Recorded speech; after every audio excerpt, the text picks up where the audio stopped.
I'm motivated by fear. Fear of fear. I hate being scared to do something. It's very simple.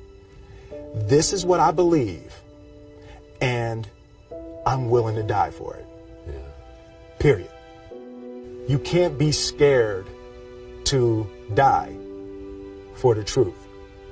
The truth is the only thing that's ever going to be constant. And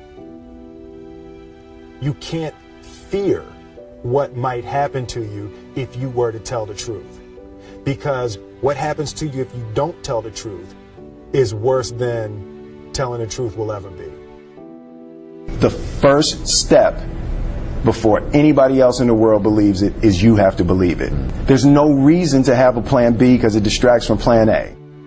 And I think psychologically, the advantage that gives me over a lot of people that I have been in competition with in different situations is it's difficult to take the first step when you look how big the task is. The task is never huge to me. It's always one brick. I believe, and I learned very young, that you don't try to build a wall. You don't set out to build a wall. You don't say, I'm going to build the biggest, baddest, greatest wall that's ever been built. You don't start there. You say, I'm going to lay this brick as perfectly as a brick can be laid. There will not be one brick on the face of the earth that's going to be laid better than this brick that I'm going to lay in this next 10 minutes. And you do that every single day. And soon you have a wall. And soon you have a wall. I've never really viewed myself as particularly talented. Where I excel is ridiculous, sickening work ethic. You know, while the other guy's sleeping, I'm working. While the other guy's eating, I'm working. The separation of talent and skill is one of the greatest misunderstood concepts for people who are trying to excel, who have dreams that want to do things. Talent you have naturally. Skill is only developed by hours and hours and hours of beating on your craft. I always knew that I could work hard enough. There wasn't an issue with discipline, or there wasn't an issue with the ability to sacrifice or the willingness to sacrifice. There's no easy way around it. No matter how talented you are, your talent is going to fail you if you're not skilled. You know, if you don't study, if you don't work really hard and dedicate yourself to being better every single day. This one year, my father had his shop, and he decided for whatever reason that he wanted a new wall on the front of his shop. So he tore down probably about 16 feet high and probably about 30 feet long. He just completely tore the wall down, and my brother and I had to dig a 6-foot hole. We for the foundation. For the foundation. Right. We would mix in the concrete by hand. A year and a half. We were building this wall for a year and a half. Every day after school, we were coming, mixing concrete, putting it in the hole, doing it. And it was just myself and my little brother.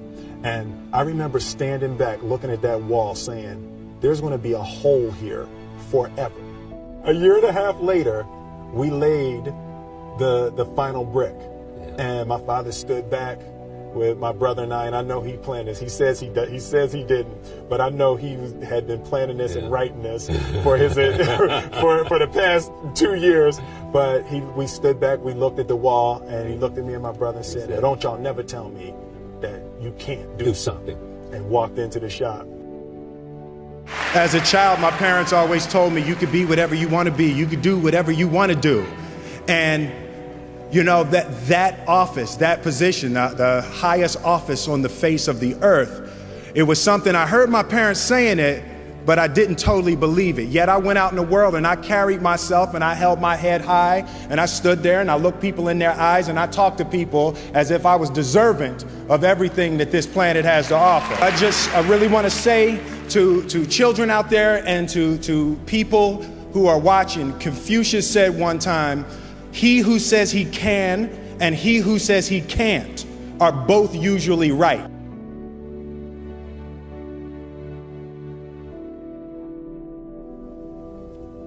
having the opportunity to study greatness.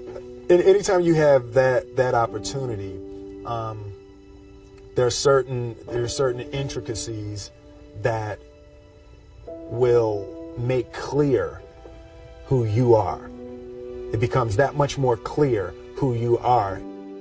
The definition of who I am is very clear to me, and it also redefines who I want to be, in that I know for a fact that I'm stronger than I thought I was.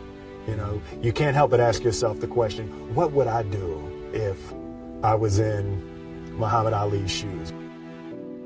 I'm not the best at anything. You know what I mean? Eddie Murphy is funnier than I'll ever be. Denzel is more powerful than I'll ever be.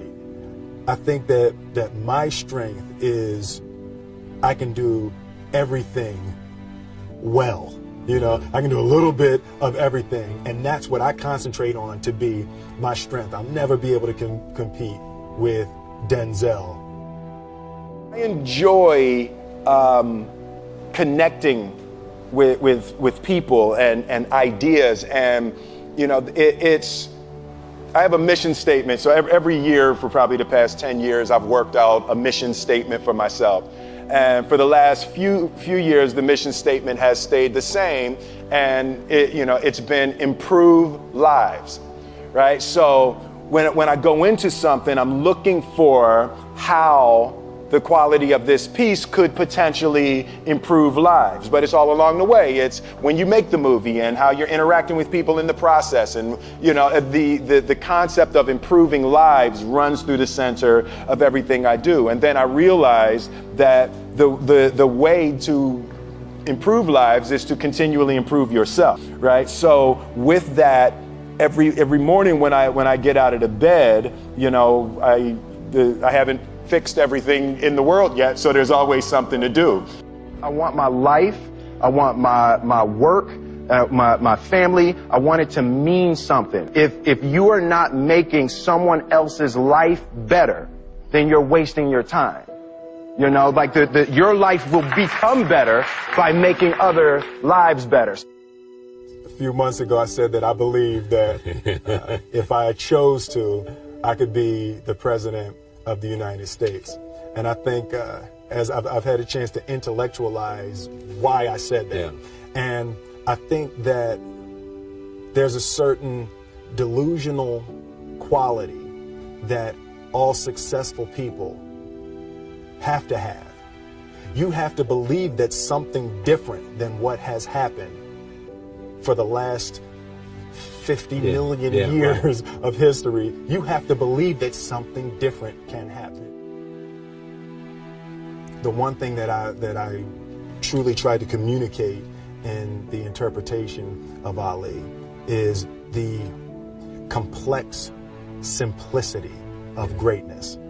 And how greatness is not this wonderful, esoteric, elusive, God-like feature that only the special among us will ever taste. You know, it's something that truly exists in all of us. Loss is bound to joy. Like pain and suffering are bound to joy. The being able to survive something is actually a big part of being able to find that next wave of joy. You appreciate smaller things. I hated being scared, that I didn't want to even take the meeting. I just hated that being scared to do something.